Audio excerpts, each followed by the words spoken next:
Good morning sir and good morning to everyone. Adani पार पर आज रिपोर्ट आई है, काफ़ी बुलिश रिपोर्ट है जेफरीज की यहाँ पर आती हुई, और जो टारगेट प्राइस रखा है 255 का रखा है, यानी कि 16% का अपसाइड पोटेंशियल नज़र आ रहा है अदानी पार पर। जेफरीज को खरीदारी की जो कॉल है वो आ चुकी है। अच्छा, काफ़ी स्टॉक चला भी है और अच्छा भी लग रहा है इन स्तरों पर। जेफरीज का मानना है कि अदानी पार भारत की सबसे बड़ी private sector pure play base load thermal power company है। अच्छा, ये base load thermal power company क्या होता है? जो ऐसी बिजली सप्लाई जो 24/7 लगातार जारी रहती है, ये एक अच्छी चीज़ होगी। साथ ही जेफरीज का मानना है कि एक्सपेंशन प्लान अगर आप देखें अदानी पावर की, तो वो काफ़ी ज़्यादा बेहतर नज़र आ रही है। कंपनी फाइनेंशियल ईयर 30 तक अपनी कैपेसिटी बढ़ाकर 31 गीगावाट करने की प्लानिंग कर रही है, तो यहाँ पर भी अग्रसर होकर कंपनी कामकाज कर रही है।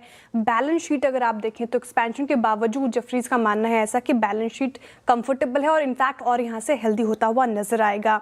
रिस्क भी कम हुए हैं कंपनी की। तो मर्चेंट पावर शेयर घट रहा है। मर्चेंट पावर शेयर क्या होता है? जब company short term market prices पर बिजली बेचती है, ये भी पॉजिटिव ट्रिगर है। नई कैपेसिटीज़ जो है वो प्रॉफिटेबल पावर परचेज एग्रीमेंट के साथ लॉक की जा रही है, तो ये भी अच्छी चीज़ है। साथ ही अब ब्रोकरेजेस को ये एक्सपेक्टेशंस है कि फाइनेंशियल ईयर 26-30 के दौरान एबिटा जो है वो 23% केगर से बढ़ेगा। कैश फ्लो आउटलुक की बात करें तो फाइनेंशियल ईयर 30 तक company 15,500 crore free cash flow generate कर सकती है। अभी तक company free cash flow negative phase में है, तो ये अच्छी चीज़ है। इसलिए जेफरीज काफ़ी बुलिश नज़र आ रहे हैं अदानी पावर पर। इंटरेस्टिंगली ज़्यादा रखा है, 225 रुपये प्रति शेयर का टारगेट प्राइस, 151-52 के आसपास कामकाज कर रहा है, यानी कि 48% का अपसाइड पोटेंशियल, 48% का अपसाइड पोटेंशियल नोमुरा आईजीएल में देख रहे हैं। हालांकि नंबर्स उतने अच्छे नहीं लगे उनको। Q4 में एबिटा वन ऑफ्स हटाकर अगर आप देखें तो ब्रोकरेज के एस्टिमेट से 3% कमज़ोर ही रहा। अच्छा, घटा क्यों एबिटा? तो स्टाफ कॉस्ट्स बढ़े हैं, साथ ही रॉ मटेरियल की कॉस्ट में जिस तरीके से बढ़ोतरी आई उसने कहीं ना कहीं प्रॉफिटेबिलिटी पर डेंट दिया है। मार्जिन्स भी एस्टिमेट से 6% कमज़ोर रहे, और इसके पीछे का कारण समझेंगे तो हायर गैस प्रोक्योरमेंट और रॉ मटेरियल कॉस्ट ही रहा है। लेकिन पॉजिटिव क्या था नतीजों में? तो वॉल्यूम काफ़ी अच्छा रहा Q4 का ओवरऑल, जो कि नोमुरा के एस्टिमेट से करीब 2% बेहतर था।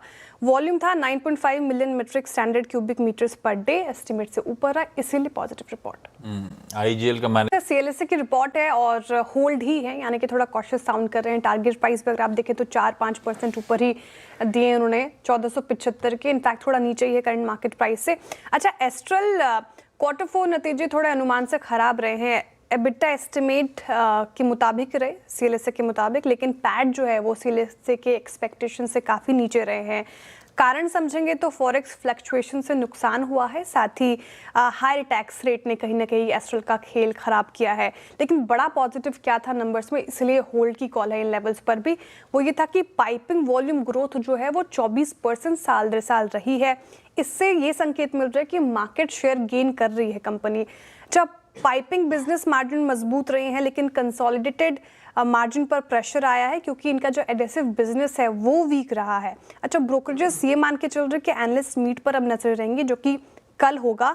तो यहाँ पर ग्रोथ गाइडेंस पर ज़्यादा क्लैरिटी पे नजर रहेंगी। साथ ही नई कैपेसिटीज़ के लेकर कंपनी क्या कहती है, नए प्रोडक्ट्स का ट्रैक्शन क्या है, ओवरसीज एडेसिव बिजनेस का रोड मैप, इन सब चीज़ों पर रहेंगी नजरें, इसलिए फिलहाल होल्ड की कॉल।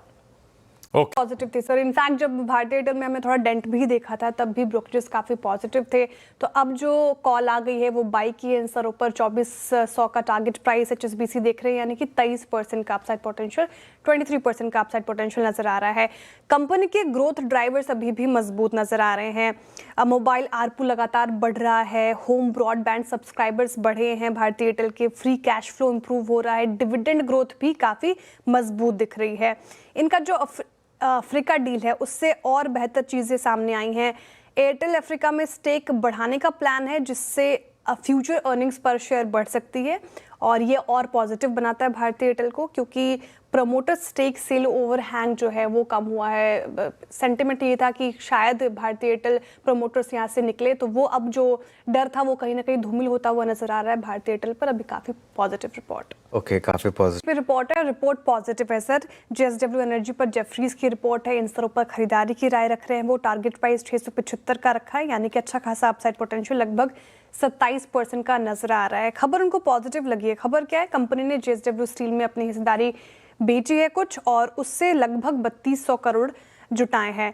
अच्छा, इसका फायदा क्या होगा? तो डेट सिचुएशन जेएसडब्ल्यू एनर्जी की वो अब बेहतर होने की उम्मीद है। डेट आउटलुक की अगर बात करें तो नेट डेट पर एबिटा रेशियो जो है वो फाइनेंशियल ईयर 27 में 5.7 टाइम्स रहने का अनुमान है। पहले एस्टिमेट 6.6 टाइम्स का था, जो कि अच्छी चीज़ है, और फाइनेंशियल ईयर 30 तक ये रेशियो 5.2 टाइम्स तक आ सकता है, तो ये पॉजिटिव मान के चल रहे हैं। जेफरीज कैपेसिटी एडिशन की बात करें तो अप्रैल मई में 2026 में अब तक 250 मेगावाट कैपेसिटी कमीशन की गई है, जो कि फाइनेंशियल ईयर 27 एस्टिमेट का लगभग 11% है। ये भी अच्छी चीज़ है और इसीलिए ब्रोकरेज ने जो अपना पैट एस्टिमेट है वो बढ़ाया है फाइनेंशियल ईयर 27-30 के लिए 3 से 6% बढ़ा दिया है। तो जेएसडब्ल्यू एनर्जी में पॉजिटिव रिपोर्ट।